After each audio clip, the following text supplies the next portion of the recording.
그리스도인들에게 부르심이라고 하는 것은 지난주 말씀에 보면 아마 최고의 복이 아니었는가. 아마 여러분들이 기억하실 줄 압니다. 그냥 부르신 것만 복이 아니에요. 그냥 부르신 것도 복인데, 불러주신 것도 복인데, 전 예수님을 좀 그렇게 믿고 살았으면 어떨까. 하나님이 나 같은 사람을 불러주신 것만 해도 이게 참 큰 복인데, 하나님은 그렇게 부르심으로 끝나지 아니하시고, 기억나실지 모르겠습니다. 아브라함에게는 하나님께서 그 이름을 창대하게 하시겠다는 말씀. 요셉이 그 창대한 모습을 한 예표로 우리가 어제 나누었습니다만, 그렇게 그 이름을 하나님이 높여주시고, 그뿐만이 아닙니다. 그 사람 자체가 복이라는 거예요. 이제 굳이 복을 따라다니거나, 굳이 복을 권하거나, 굳이 복을 바라지 않아도 하나님이 그 사람 그 자체가 복이 있도록 만들어주신 하나님의 이 은혜의 복, 여러분 이 복이 우리에게 있음을 믿으시기를 주님의 원합니다. 이렇게 우리에게 이 복을 주신 이유는, 여러분들을 부르신 이유는, 목적은 세상에 있지 말라는 거예요. 자꾸는 착각하고 살아요.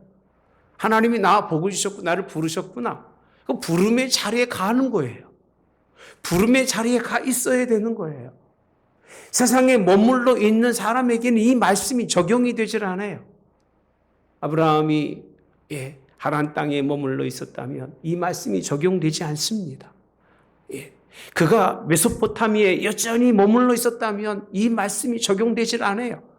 그러나 그 길을 떠나서 메소포타미아에서 하란을 통해서 하란으로 하나님의 약속의 땅까지 왔었기 때문에 하나님이 그에게 복을 허락하신 거지.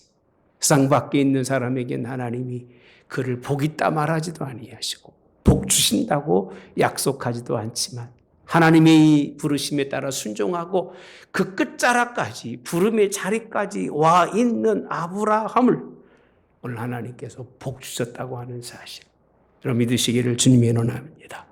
제가 지난주 말씀드렸습니다. 하나님이 우리를 부르시는 것으로 끝났다면 우리는 할 일이 없을 거예요. 부른 것 때문에 다 복 받았는데 뭘 우리가 할 일이 뭐 있을까? 중요한 건 하나님이 우리를 한 번만 부르지 않으신다는 거예요. 제가 그래서 말씀을 뭐라고 드렸어요? 다시 부르실 하나님이 주시는 복. 부르심이 한 번으로 끝난다면, 택정함을 입어서 모든 것이 다 이루어서 나는 구원받은 백성이라고 여러분들이 말할 수 있다면, 그것도 신학적으로 논리가 있는 말입니다. 근데 교회에서는 신학적인 논리를 전 말할 필요가 없다고 생각합니다. 그건 머리 좋은 신학자들이 할 일이고, 성경에 보시면요, 여러분들을 부르신 하나님이 다시 부르심이 없어서 나는 이제는 영원히 구원받은 백성으로 하나님 앞에 서서 하나님 앞에 구원받은 백성으로 인정받는 것을 믿는 사람이 있다면 대단한 사람입니다. 그 사람은 세상을 돌아보지도 아니하고 땅에 썩을 것을 바라보지도 아니하고 오직 허물도 없이 정말 자신의 삶에 올바로 살아간다고 믿을 수 있는 사람밖에 안 되는데, 아브라함을 보시면요, 약속의 땅에 거하고 있지만 그의 삶은 여전히 하나님이 요구하셔요. 무엇을 요구하시느냐? 야, 내 독자 이삭을 드려라. 아니 하나님, 독자 이삭을 어떻게 드려요? 그런 말 하지 않아요. 예하고 순종합니다. 마음속에 있는 것으로만 하나님을 섬기는 것이 아니라 하나님의 명령과 말씀에 따라서 꾸준히 그 말씀을 준행하기 때문에 하나님이 그를 복 있는 사람으로 인정한다는 겁니다. 말씀이 여러분들에게 존재하지 아니하고 말씀이 여러분에게 붙들지 아니하신 후에 하나님이 여러분들을 다시 불렀을 때도 과연 그가 하나님 안에서의 정말 구원의 백성이고 은혜의 백성일까라고 할 땐 물음표입니다. 물음표. 여기서 또 하나 걸리는 게 있을 겁니다. 그러면 행위로 말미암아 구원했느냐? 그건 아니에요. 그 믿음과 행위는 항상 말씀드리지만 철로 위에 있는 두 기차 바퀴와 똑같기 때문에 한쪽만 돌아가서는 안 된다. 하나님 앞에 순종하고 하나님 앞에 부름에 응답하며 그 뜻대로 살아가는 것.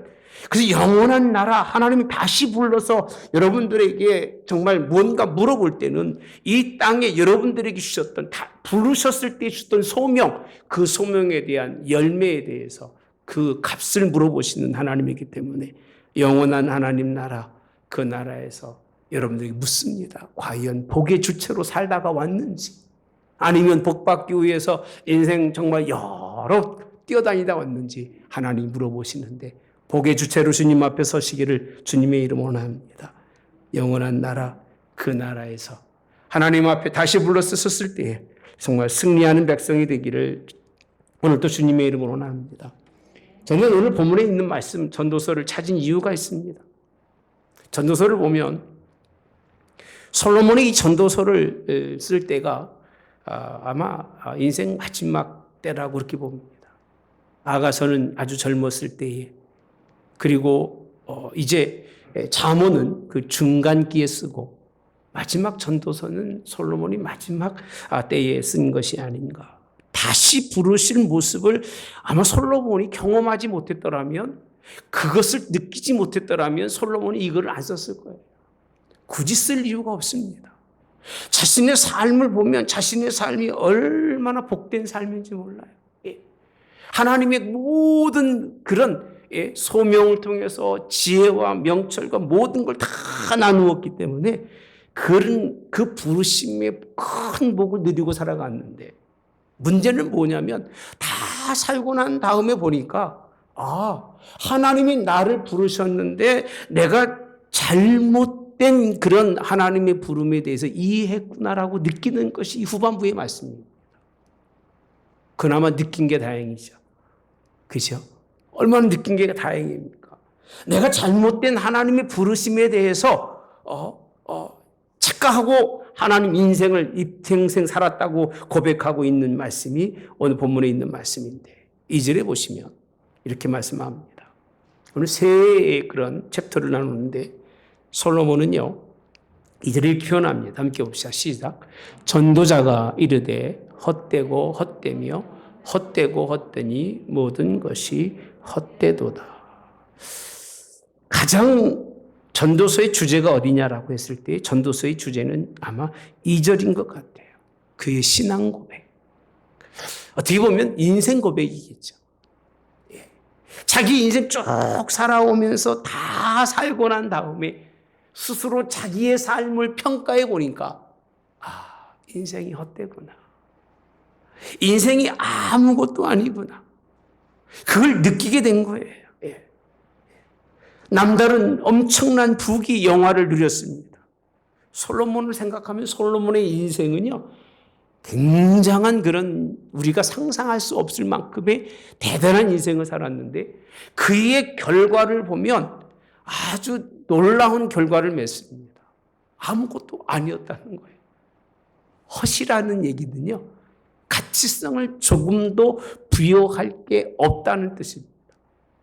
자기 인생에 대해서 가치성을 부여하지 못하는데 한 번도 아니고 헛되고 헛되며 헛되고 헛되니라고 계속해서 반복하고 있는 것은 내 모든 인생의 삶의 가치는 1도 없다는 얘기예요. 그렇게 하나님이 주시는 축복을 통해서, 그렇게 하나님이 주신 복으로 말미암아 인생을 잘 살아놓고 마지막에 가가지고 헛되고 헛되고 헛되고 헛되니 모든 것이 헛되도다라고 하는 이 고백은요, 참 그 스스로가 하나님 앞에 얼마나 내가 하나님의 뜻을 잘못 이해하고 인생을 살아왔는지, 하나님 나를 불쌍히 여겨주시고 내 인생이 하나님의 말씀에 비춰보면 너무 헛되게 살았으니 나를 용서해 주시옵소서. 이 숨은 뜻이 여기에 있는 거예요.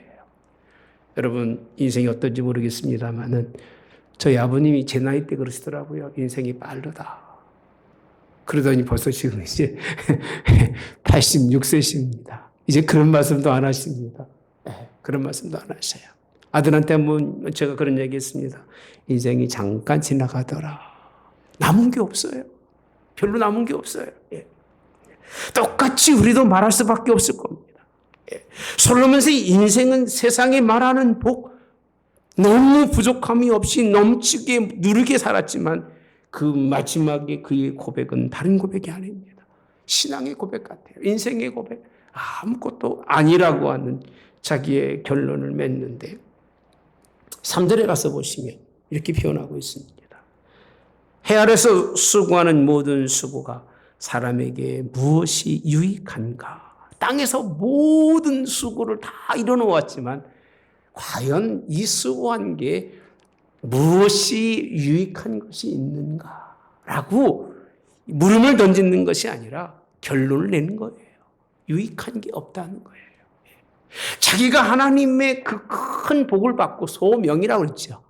소명은요, 어떤 목적을 가지고 가는 그런 삶의 목적지와는 다릅니다. 자신의 목적은 버리고 소명은 부르신 이의 그런 뜻을 가지고 있는 사람을 소명이라고 말합니다. 소명을 부름받은 솔로몬은 하나님이 그에게 특별한 복을 주신 거예요. 근데 그 복을 다 어디를 위해서만 썼느냐 하면 땅으로 위해서만, 자신을 위해서만 인생을 살았기 때문에 돌아서서 보니까 내 인생에 하나님이 주신 복 그 자체는 아무런 나에게 영향력이 없었다는 거예요. 여러분, 하나님이 여러분에게 복을 주셨는데 그 복 주심이 내 인생에 아무런 영향력이 없다. 그저 알맹이 없는 죽정이 같은 내 인생만 남아서 여전히 지금도 마찬가지로 인생은 헛되고 허무하니까 남은 인생이라도 좀 어떻게 좀 팔팔하게 살다가 좀 가보자. 그런 생각하지 마십시오. 이렇게 되지 마시기 바랍니다. 1절에 봅시다.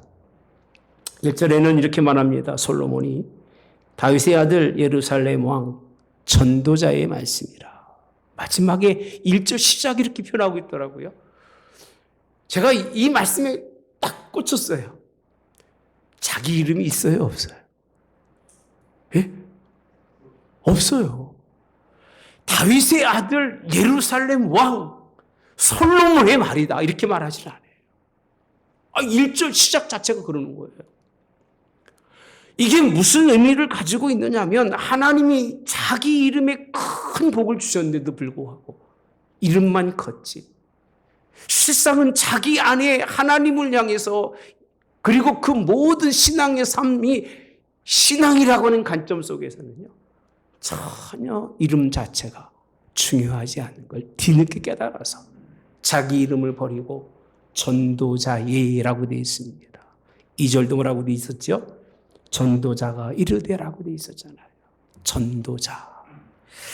솔로몬은 자기 이름을 드러내는 것을 꺼렸습니다.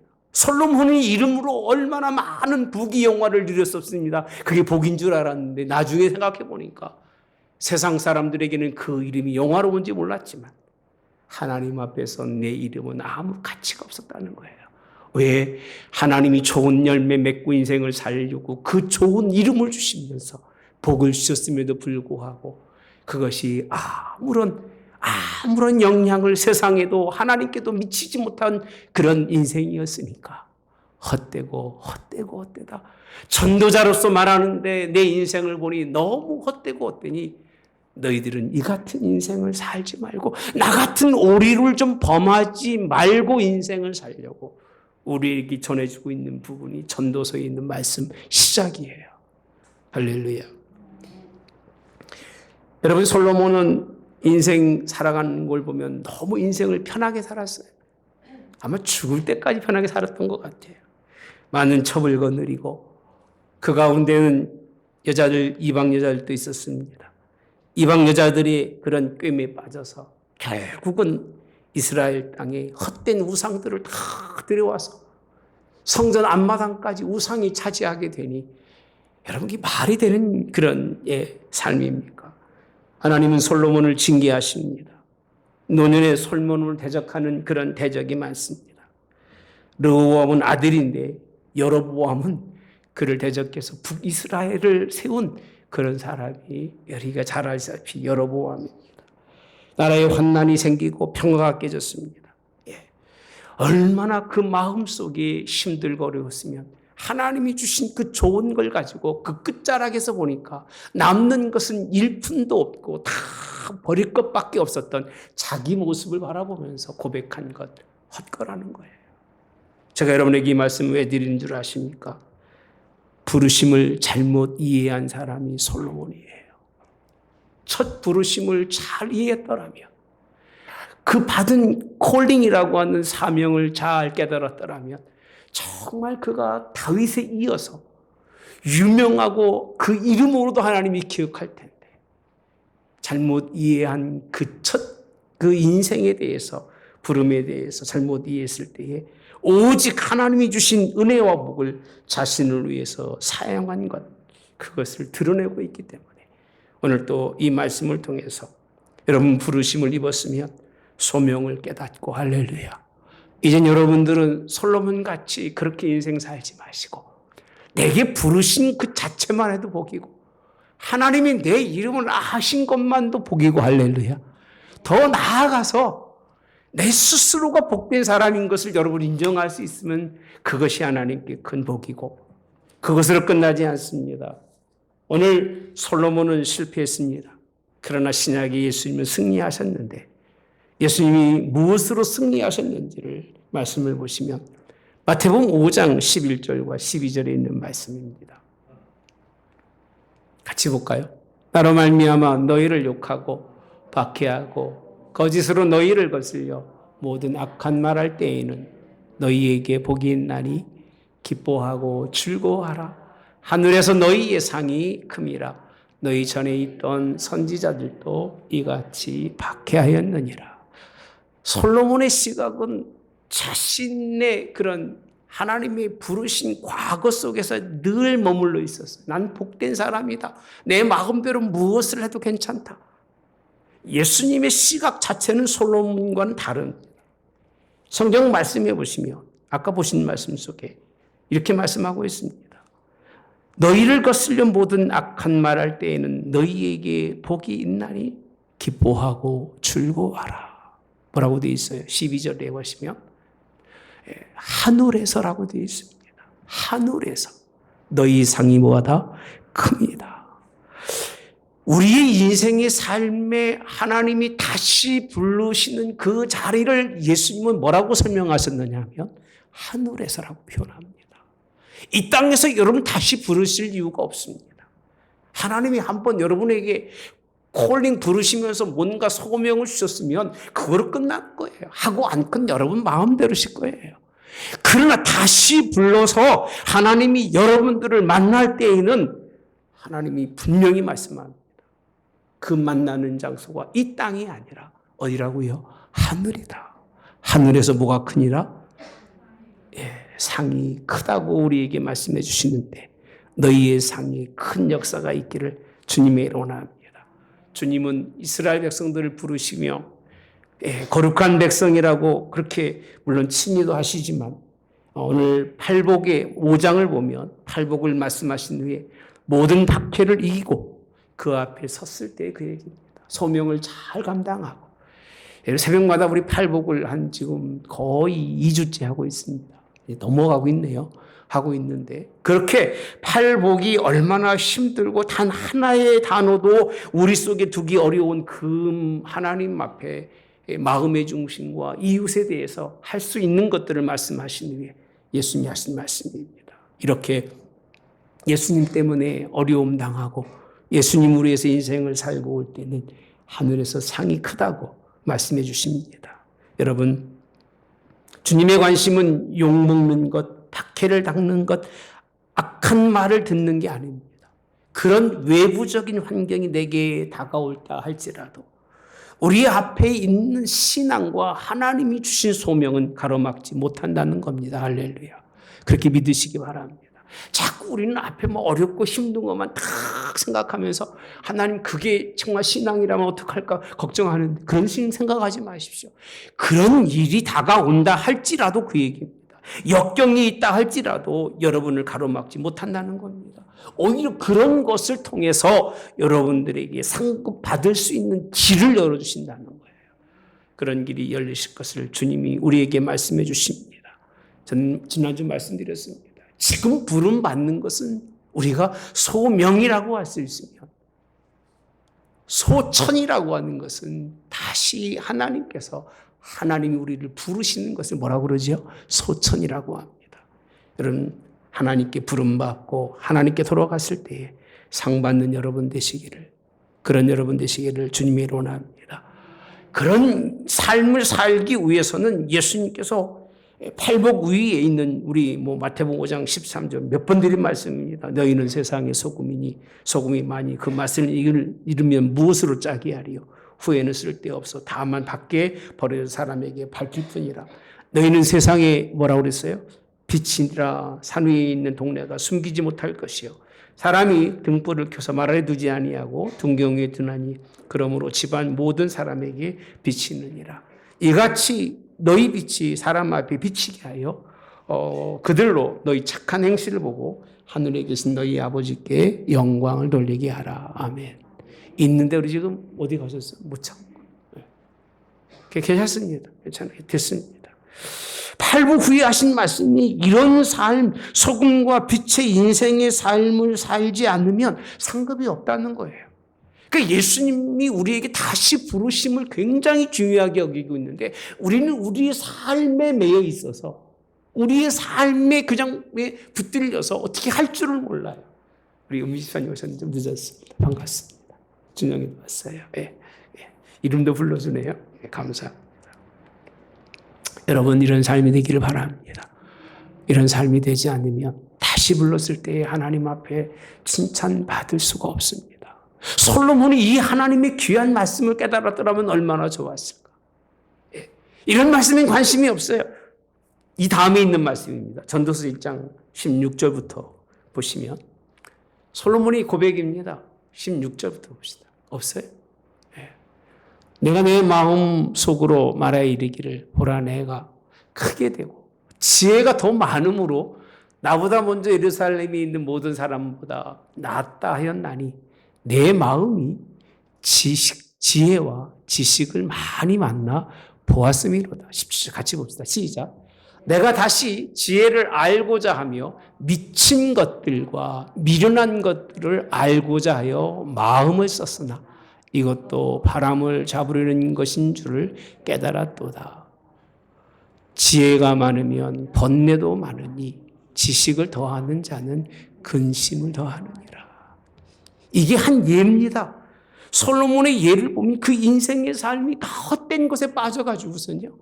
세상의 빛과 소금으로 인생을 사는 게 아니라 뭔가 인생 찾다가 끝난 거예요. 예. 더 나은 지혜 가지면 뭐 하겠습니까? 더 나은 명철을 가지면 뭐 하겠습니까? 아무런 누구에게 도움되지 않는 그 지식이 무슨 의미가 있고 무슨 소용이 있겠습니까? 예수님의 말씀은 단순한 것 같지만 굉장히 깊습니다. 우리가 감히 바라보지 못할 것을 말씀하시면서 너희를 부르신 이유는 그것 때문에 불렀으니까 그렇게 인생을 빛과 소금으로 살다가 내 앞에 왔을 때에 다시 불렀을 때에 상 받는 백성이 되지 않겠느냐고 우리에게 말씀해 주고 있습니다. 여러분 부르셨을 때에 하나님 앞에 인정받기를 바랍니다. 그때는 소천이라고 표현합니다. 우리 젊은이들은 소명받고 저 여러분들 이제 하나님 부르셨을 때 상급 받을 수 있는 저 여러분이 되어지기를 주님의 이름으로 원합니다. 제가 다시 부르심이라고 하는 말씀에 참 많이 생각하게 됐습니다. 왜 그런가? 이유는 간단합니다. 예수님께서 바라보는 시각이 이 땅이 아니라 나를 다시 불렀을 때의 그 시각으로 모든 말씀을 말씀하고 계셔요. 예수님의 시간이라고 하는 시간은 우리의 시간과 과거, 현재, 미래 이런 개념이 별로 구별되어 있지는 않아요. 근데 모든 시각의 초점은 하나님 나라에 예수님께서 맞춰져 있어요. 이게 예수님의 시간인 거예요. 우리의 모든 시간적 개념이 예수님의 나라에 맞춰져 있어서 그가 나를 불렀을 때가 어제든 오늘이든 내일이든 상관하지 아니하고 그 뜻에 합당한 사람이 되어야 그래 어제의 내가 천국에 가 있는 것이고 오늘의 내가 천국에 있을 것이고 내일에 나도 천국에 있을 거예요. 할렐루야. 그게 하나님이 원하시는 하나님이 나를 부르셨을 때 주셨던 그 사명을 잊지 아니하고 끝까지 감당할 때 주시는 하나님의 은혜인 걸 믿으시기를 주님의 이름으로 원합니다. 많은 분들이 그럴 거예요. 목사님, 예수님이니까 그렇게 얘기하시지. 예수님 아니고 누가 인생에 그렇게 살 사람이 있겠습니까? 아마 그렇게 따질 분이 있을 거예요. 목사님은 그렇게 살아요? 못 살아요. 못 삽니다. 살려고 애쓰고 몸부림칩니다. 예. 근데 있습니다. 예. 누가 그런가 보았더니 바울의 삶은 현재가 있질 않았어요. 다시 부르실 하나님을 바라보는 삶이 사도 바울의 삶인데, 빌립보서 3장 14절에 가보시면 표대를 향하여 그리스도 예수 안에서 하나님이, 따라서 합시다, 부르신 부름의 상을 위하여 달려가노라.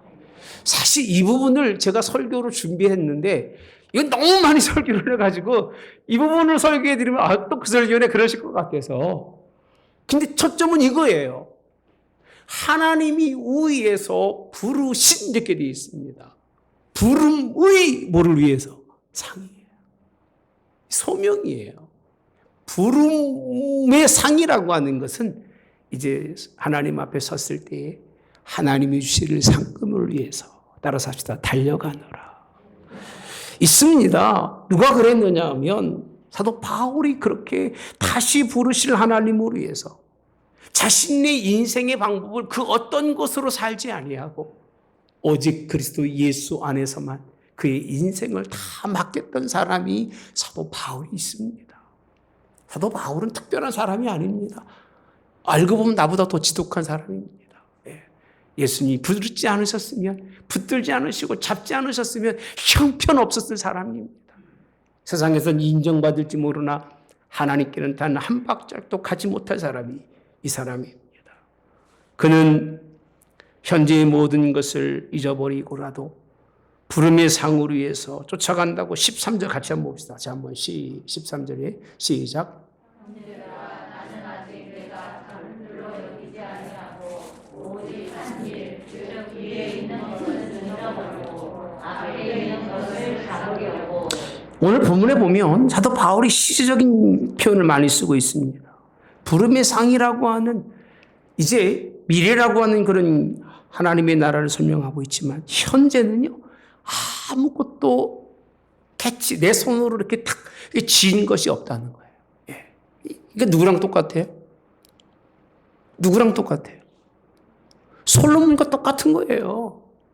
솔로몬도 그렇게 많이 지은 줄 알았지만 막상 마지막에 딱 피고 보니까 지고 있는 게 다 헛고 가짜인 거예요. 솔로몬은 그런 거예요. 근데 바울은 뭔가 잡은 건 잡았지만 잡지 아니하고라고 되어 있습니다.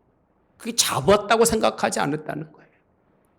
그리고 한 일, 즉 뒤에 있는 것은 뭐하고 잊어버렸다고 되어 있습니다. 잡았지만 이걸 내 거라고 생각하지 않고 버리고, 그 얘기입니다. 다시 뭐 하려고? 앞에 있는 것을 잡으려고, 그 얘기입니다. 그러니까 그 손에 들어있는 건 중요한 게 없는 거예요. 하나님의 소명의 사람은요, 뭘 이루었다고 생각하는 사람은 소명이 끝난 사람이에요. 그 사람은 빨리 천국 가야 됩니다. 늦을수록 손해인 거예요, 그 사람은요. 그죠? 끝났으니까. 아직도 내게 하나님이 뭔가 뜻이 있어서 어제까지 한 모든 것은 잊어버려내고 다시 하나님이 내게 말씀하시는 처음 주신 은혜와 소명을 잊지 아니하고 그거를 잡으려고 얼마나 몸부림쳤느냐라고 하는 자기를 보여주는 바울입니다. 쉽게 잡고 쉽게 이겼던 바울이 아니라 몸부림치고 있는 자기를 보여주고 있는 거예요. 얼마나 인정받고 싶겠습니까? 해놓은 게 많이 있으니까 모든 사람들에게 나 이런 사람이냐, 나 좀 알아달라고 얼마나 하고 싶었겠습니까? 이렇게 작은 교회 유지하는 것도 여러분들이 알아주기로 하는 목사인데, 예? 선교를 다니면서 일평생 생명 내고기까지 그렇게 충성한 사람인데 얼마나 그러고 싶겠어요? 잡았다고 생각하면 그 잡은 것 때문에 하나님의 뜻을 놓칠까 봐 버리고, 또 하나님이 내게 뜻을 주시면 그것 앞에 있는 것을 잡으려고 이렇게 표현하고 있습니다. 과거에 머무르지 마십시오. 지금 여러분들이 이루었다고 해도 이루었다고 생각하지 마세요. 이룰 것도 없고 이룬 것도 없이 살아가는 게 인생입니다. 결국 너나 할 것 없이 다 거기입니다. 인생이라고 하는 게 특별한 게 없습니다. 예.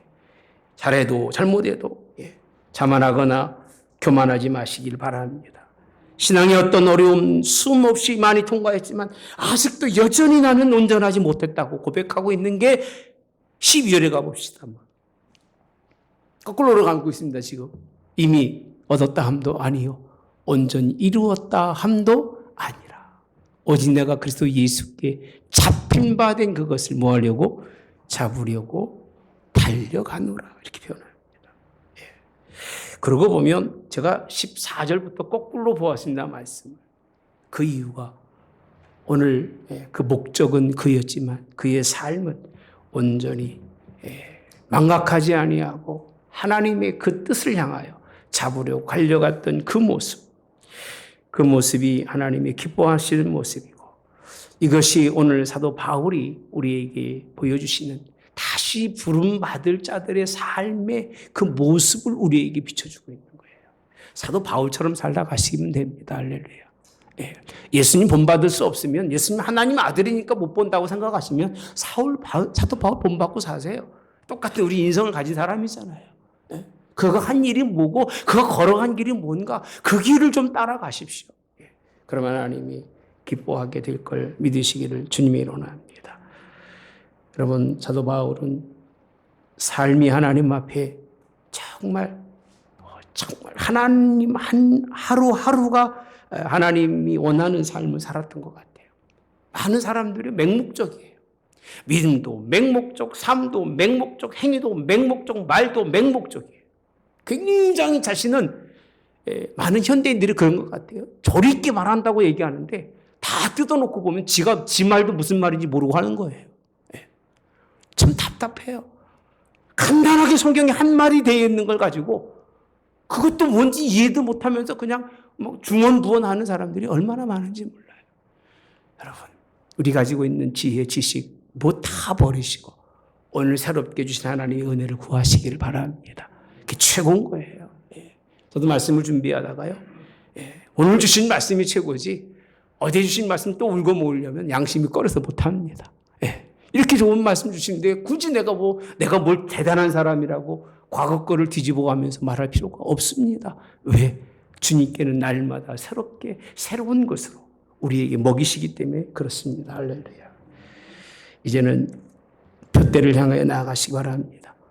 부름의 상을 향하여 하나님께 열심히 나가십시오.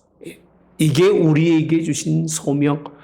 이렇게 사도 바울처럼 소명을 가지고 인생을 살아간 사람들이 예수님이 하신 말씀처럼 그 앞에 섰을 때 뭘 받아요? 상급을 받는 그런 은혜가 넘쳐나는 걸 믿으시기를 주님의 이름으로 원합니다. 적극적으로 열심히 노력하는 그런 강한 표현으로 그리스도를 닮고자 하는 그런 사도 바울의 욕망입니다. 열정이에요. 전 기독교인들이 좀 그것 좀 있었으면 좋겠어요. 세상에 열정을 가지고 살잖아요.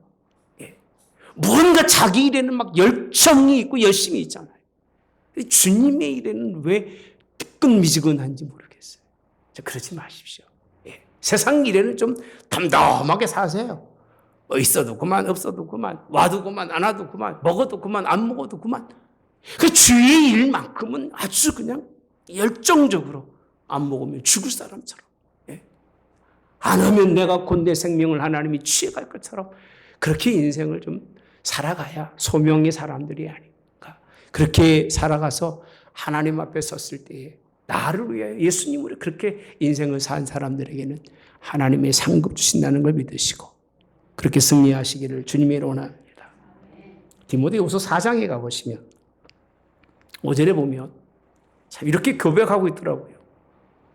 그러나 너는 모든 일에 신중하여 고난을 받으며 전도자의 일을 하며 네 직무를 다하라. 6절 함께 볼까요? 전제와 같이 내가 벌써 부어지고 나의 떠날 시각이 가까워. 잠시만요. 여기서 보시면 좀 뒤로 가보세요. 전제와 같이 자기 자신을 하나님께 제사로 드려지는데 무슨 시간이 가까웠어요? 떠날 시간이 가까웠다. 그리고 7절에 가보시면 똑같이 선한 싸움 싸우고 나의 달려갈 길을 마치고 믿음을 지켰으니 8절 시작. 이제후로는 나를 위하여 의의 면류관이 예비되었으므로 아멘. 여기서 끊겠습니다. 뭐가 예비되었다고요?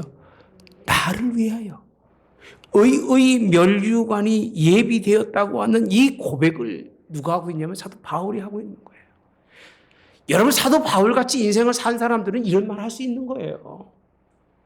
정말입니다. 그 삶을 보면 어떻게 그렇게 하나님 주님을 위해서 인생을 살 수 있을까라고 하는 물음표를 가질 만큼 정말 열정적으로 예수님을 끝까지 섬긴 사람이 누구죠? 사도 바울이에요. 그 정도 살았으면 의의 면류관을 그렇게 하나님이 나를 위해서 예비하고 있다는 담대한 고백을 누구에게 하냐면 디모데후서니까 디모데에게 하고 있는 거예요. 이런 여러분 되시기를 주님의 원합니다. 어떤 어려움 속에서도 박해 속에서도 환난 속에서도 우리를 혼돈에 빠뜨리는 모든 그것을 이기고 예수님을 바라보면서 승리했던 자신, 그런 가운데 즐거워하고 기뻐하고 감사했던 끝까지 그렇게 나가되 첫 소명은 잃어버리지 아니하고 다시 부르실 때까지 그것만 보고 갔으니까 그 얘기예요. 약속에 따라서 하나님이 무슨 면류관을요? 의의 면류관을 나를 위해서 뭐 하셨으리라? 준비하셨다는 거 좀 띄워주셔야 괜찮습니다. 예. 예. 띄울 때는 지우시고 그러시네. 그러면서 곧 의로우신 재판장이 그날에 내게 주실 것이며 이게 시각이 어디죠? 예수님의 시각과 똑같습니다. 내게만 아니라 주의 나타나심을 사모하는 모든 자에게도 이같이 하나님이 의의 면류관을 예비했다가 주시겠다고 하는 약속입니다. 여러분 다시 불렀을 때에 하나님의 이 은혜가 있기를 주님의 이름으로 원합니다. 이것을 향해 살아가는 삶이 되기를 바랍니다. 소명이 잘 이루어져야 소천에서 하나님이 부르셨을 때에 인정받습니다. 예, 사람이 돌아가시면 다 안 됐다고 하지요. 근데 진짜 안 됐다고 하는 사람들한테는 달리 표현합니다. 하나님 그를 왜 데려가셨어요? 그럽니다. 왜 데려가셨어요? 그 사람이 아직도 필요하고 우리 삶이 그 사람의 영향력이 아직도 있어야 되는데 하나님 데려가시면 어떠십니까? 라고 얘기하시는 사람이 있습니다. 아마 천에 하나도 안 될 겁니다. 네. 여러분 그런 사람 되시기 바랍니다. 땅에서도 기다리는 사람이 하나님 나라에서 기다리는 거예요. 땅에서도 필요해야 하나님도 필요하신 겁니다. 땅에서 왔다 가는지도 모르고 오는지 가는지 관심도 없고 갔으니까 참 잘 갔다. 그 정도 되면 하나님이 어떻게 여기실까 똑같다고 생각합니다. 하나님께만 잘할 수는 없습니다. 하나님께도 인정받으시고 사람에게도 인정받는 하나님이 다시 부르셨을 때에 하나님이 주실 하나님의 상급 의의 면류관이 여러분 것 되시기를 바랍니다. 이것으로 여러분들과 함께 부름이라고 하는 것과 다시 마지막 부름 택정이라고 하는 것과 하나님의 집에 영원한 나라에 하나님의 자녀로 설 수 있는 길이 무엇인가를 삶을 통해서 이루어지는 것이고 소명에 대한 열매를 반드시 찾기 때문에 소명을 말하지 마시고 사명을 말하지 마시고 사명에 대한 내가 얼마나 많은 열매를 준비해서 하나님 앞에 섰을 때 인정받을 것인가를 생각해 보시고 좀 늦었으면 솔로몬처럼 그렇게 전도자가 되시기를 바랍니다. 아직도 힘이 있으면 하나님의 소명을 이루기 위해서 힘써서 잡으려고 힘쓰시기 바랍니다. 끝까지 잡고 가서 승리한 우리 저와 여러분 되시기를 오늘도 주님의 이름으로 원합니다. 우리 말씀을 생각하시면서 잠깐만 우리 합심해서 기도할 수 있는 시간 갖기를 원합니다. 하나님 감사합니다. 우리를 부르셨던 하나님의 그 부르심이 다시 한번 생각이 납니다. 나를 하나님이 험한 땅에서 왜 부르셨는지, 이 하나님 죄악의 땅에서 우리를 왜 부르셨는지를 한번 돌이켜봅니다. 부름받은 대로 인생을 살았는지 한번 생각해봅니다. 행위로 인생을 사는 것이 아니라 부름의 은혜로 인생을 사는 것입니다. 우리의 행위로 어찌 무엇을 할 수 있겠습니까? 예수님이 우리에게 하나님 본을 보이지 않으셨으면 내가 무엇으로 하나님의 뜻을 이룰 수 있겠습니까? 사도 바울이 친히 아버지 몸소 보이며 그 뜻을 우리에게 비춰주고 있는 것이 하나님의 말씀입니다. 하나님 그렇게 인생의 삶에 사도 바울처럼 예수님처럼 인생을 살아야 하나님이 부르셨을 때 하나님 그 앞에 인정받는 하나님 의의 멸류관이 아버지 예비되어 있는 하나님의 백성으로 아버지 인정받게 될 줄 믿습니다. 썩지 않는 하나님 아버지 멸류관이 하나님 앞에 충성된 자에게 주신 하나님 아버지 복된 하나님 아버지 복이 우리에게 아버지 넘치게 될 줄 믿습니다. 부름의 복에만 멈춰 있지 말게 하옵소서. 하나님 솔로몬처럼 하나님 부름의 복에 멈추어 하나님 주신 것으로 일평생 자기와 자신만 위해 살다가 나중에 인생에 보니 헛되고 헛되더라. 잡은 것도 헛되고 안 것도 헛되고 깨달은 것도 헛되고 다 헛됐다고 배가지 말게 도와주시고 이제는 아버지 적게 하나님 앞에 아버지 받았어도 적게 얻었어도 하나님 그 모든 말씀을 한 절 한 절 지키며 하나님 아버지 세상에 하나님 아버지 소금과 빛으로의 삶을 살고 주님의 아버지 위에서 주님 때문에 하나님 핍박과 박해를 받는다 할지라도 욕먹는다 할지라도 하나님 아버지 하나님 그 하나님 아버지 이름을 위하여 오늘도 즐거워하고 기뻐하는 자들에게 주시는 하나님의 모든 아버지 상급들을 우리에게 준비하신 줄 믿사오니 그 나라의 아버지 그것 얻을 수 있는 주의 모든 백성들 되도록 인도해 주시기를 다시 하나님 부르셨을 때 하나님 앞에 아버지 칭찬 들을 수 있는 저희들 될 수 있게 하시기를 간절히 빌곤합니다. 그런 하나님 우리의 삶으로 하나님이 온전히 이끌어 주시옵소서. 지금은 우리 주 예수 그리스도의 은혜와 하나님 아버지의 극진하신 사랑하심과 성령의 교통내주 역사하심에 함께하심에 축복하심이 다시 하나님 부르실 때에 하나님 앞에 칭찬 듣는 백성 되길 의의 멸류관이 그들을 위해서 예비된 그것을 받을 수 있는 백성 되게 하옵기를 성부와 성자와 성령의 이름으로 축원하옵나이다. 아멘.